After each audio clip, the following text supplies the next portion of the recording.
let's get to the edtech side of things. What does edtech mean exactly? Just in super basic, simple terms. So educational technology is a new massive business. It's like big tech. I like to call it big tech in a school uniform, as my fellow campaigner Emily Churkin coined the phrase. And it's basically taking everything we used to do in classrooms, like reading and writing and thinking and books, and plonking everything on screen in quite exciting, quite shallow, gamified form. There are loads of edtech platforms. Barely any of them have been proven to be superior to what you and I used to do in a classroom. And many of them have been proven to be quite damaging, as Sweden has very cleverly worked out. They did a load of research on it, the Karolinska Institute in Sweden, and found that most digital tools impair rather than enhance learning. And Sweden, who'd gone hell for leather on digital learning, went, oh dear, this is not working. And they took tech out of the classroom and they gave kids back books, pen and paper, and it's been a massive success. Wow. We don't seem to be very brave in this country anymore, and we can see that rates are falling. IQ rates are falling, PISA scores are falling, maths, science and reading scores are falling. What's PISA, sorry? PISA's like a sort of global educational standard. We're sort of going down. Okay. And you have to see a child working on one of these things to understand that it's a terrible way to learn, because children are on, I hate the phrase internet-enabled devices, it's so irritating, screens that can reach the internet, so they're immediately liable to be distracted. And it's been proven that every 38, they sort of stay on task for about half the time that they're meant to be concentrating on their work, because there's all sorts of fun stuff on internet-enabled devices. You can go on YouTube, you can message your friends, you can buy some stuff on Amazon, you can do anything. These are not the vessels in which to concentrate education. It's not clever.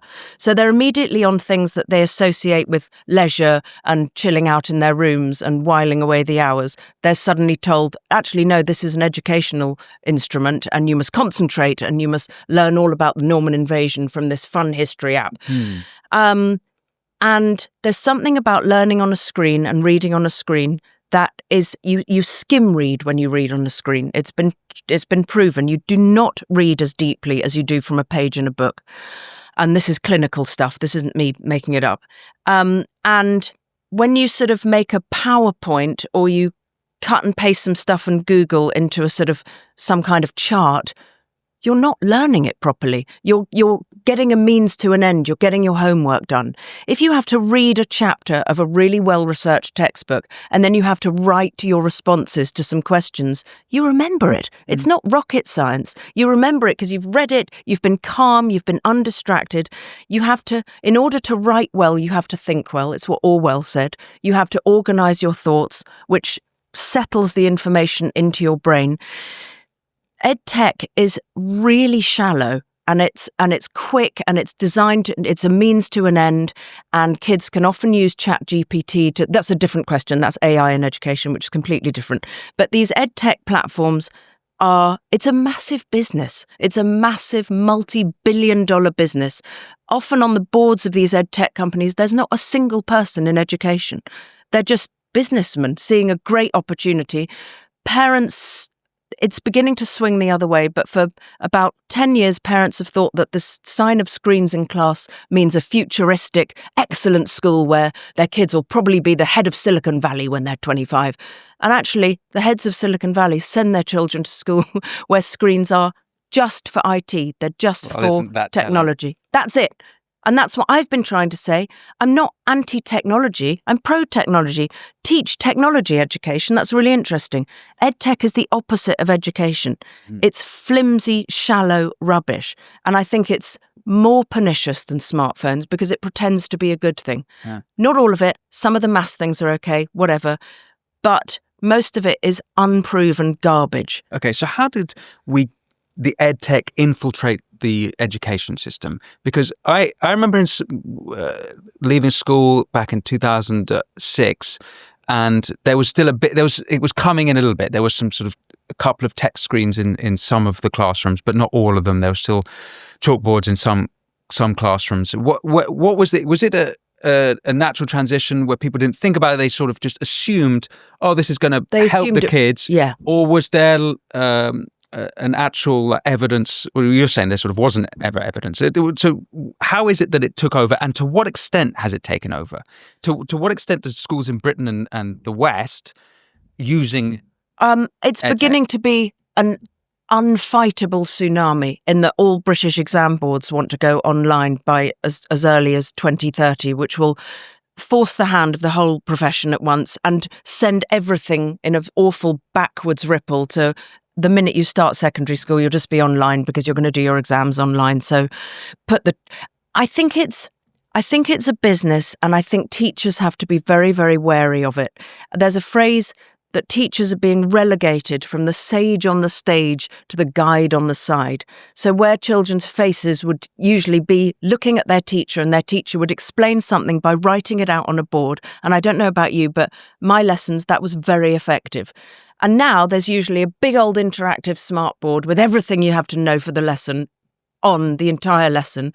Children have individual devices which they're told to go to this link and go to this platform and complete that. And then AI will usually mark the work. It's quite dystopian. And the teachers are great teachers are leaving the profession. Really good, charismatic teachers who went into it to light the candle in children and start a love of a particular subject. I get so many emails from teachers saying, I saw your speech, I can't handle the classroom anymore, I'm too sad, I'm going. And a lot of younger teachers who've been trained in this stuff don't see a problem with it, but they don't see that they've got to fight against their own extinction. It's a sort of dehumanizing of education in the name of a few people making a lot of money. Mm-hmm. And our government are spending so much money on this digital crap. Sorry, I shouldn't say that on a nice podcast. On this digital stuff, thinking it's very futuristic. They're back 10 years ago where parents were thinking, oh, exciting, Johnny's been given an iPad. It's not the future. It's really regressive. It's not a good way to learn. Teach them about AI, teach them robotics, teach them sound and music engineering, teach them all the good stuff that comes from technology, but otherwise teach them how to think by reading long-form material and handwriting responses. Otherwise, you're using AI as a sort of PA who does everything for you. And if you don't do that boring cognitive heavy work, you'll never get back those skills, and you won't be able to think. Yeah. I think it's as simple as that. To what extent are kids using laptops? Is it now widespread, laptop use from what, 13 or from younger? No, it's happening in primary schools. I'm part of a signal group of tons of parents and teachers worried about edtech and AI in education. And lots of parents are being told to get their children devices for reception age children. And there's a data issue as well. I mean, I think there's a company called Internet Safety Labs who proved that a massive percentage of children's data is just being sold by these edtech companies without the parents' consent or knowledge, without the children's knowledge, being sold to third-party sort of, I guess advertisers. I don't know who it is, or just there's an angle of it which is a huge surveillance project. You type in, the children have to give their birth date, their gender, their name to be sort of part of this online Sparks forum or whatever it is. And then these unknown people have your children's details. Why is that okay? It's not just the screens, it's the laptops, it's the way of learning. It's edtech is really kind of taken over every aspect of children's education. Is this as much in independent schools as it is in state schools? Yes. So, not all of them, but most of them have drunk the Kool-Aid, and parents are going, sorry, why am I spending everything I earn for my child to just go on these crappy platforms that I could just get at home and not pay you 13 grand a term? I think, and it's partly from pressure from parents a long time ago saying, why isn't there more tech in the curriculum? Getting it really wrong. It's partly from chairs of governors who I think ultimately want to save money. And, the very expensive teachers can piss off now that children are just learning on all these platforms. It is ultimately a money saver. Yeah, okay. So it's safe. So we've snowballed in this direction for various reasons, not least because it's saving money. And it's a humongous business, and it's a private business, and it's it's an unchecked business. I don't know how these people are allowed to not have third-party certifications when it's children's education. How is it that it became unchecked? How is it that there was no stop along? I think even now. I think a lot of the companies did their own sort of rather dodgy tests and said to the schools, look how effective this is.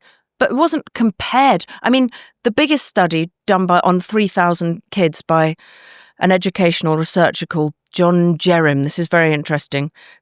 He assessed 3,000 pupils doing maths, reading and science, and half the group did all their work online, and half the kids did it paper-based in books. And at the end of the 3 months, actually it was 6 months, the paper-based group did 20 scaled score points better than the screen-based group. And that equates to 6 months of additional learning. So this stuff has been proven not to work. It's not a good way of learning, just staring at a screen, being on a very distracting device. It's bad neurologically, it's bad physically, it's a bad way to learn. And people are realizing way too late. Huh. And we've got to, that's something I feel more strongly about than smartphones. Smartphones, they're a total nightmare and they're destroying children's lives. I've had to surrender because my child was too left out and too upset. It's a nightmare, but people are beginning to cotton onto it. And parents have autonomy and a choice. You don't have a choice in schools. You don't have a choice. Your kid goes to school, is put on a screen for hours. There's a big radioactive smartboard in the corner. They come home, they have to do 2 hours of homework on this bloody bright screen. Then they want to do the games afterwards. Then they want to chat with their friends. Then they want to do something you don't want them to do. For busy working parents, it's a nightmare. It's not fair. Mm-hmm. Those parents who care about screen harms are tearing their hair out. So what is the solution on the edtech side? What's your proposal? My proposal is to go back to books. Really good, well-researched textbooks, which publishers have a duty not to just publish weird woke textbooks that tell very strange stories of our history, but, proven, factual, historical or scientific, whatever the subject is. There are great books out there which are still relevant, or you can update them. And just teach tech ed. Teach all the good stuff about technology, but don't let it bleed into every other subject so that these companies can get very rich and our children can get stupid. Teaching tech ed, you mean teach kids how to use a computer? Teach kids how to utilize AI when they need to, not for every subject, but you've got to teach kids how to spot, fake material. You've got to teach kids how to see what's credible on the internet and what's nonsense. You've got to teach kids probably a bit of up-to-date coding, though I'm not convinced about that either because it's dated literally a week after it started. Anymore. I don't think there is either. It's going to do so much better, I agree. A bit of robotics, a bit of animation, a bit of sound and music. You can teach kids the really positive stuff, but it shouldn't take the place of pen and paper because that's a better way to learn. Thanks for watching this clip from The Winston Marshall Show. You can click here to watch the full episode, and for more clips like this one, don't forget to subscribe. And as always, be well.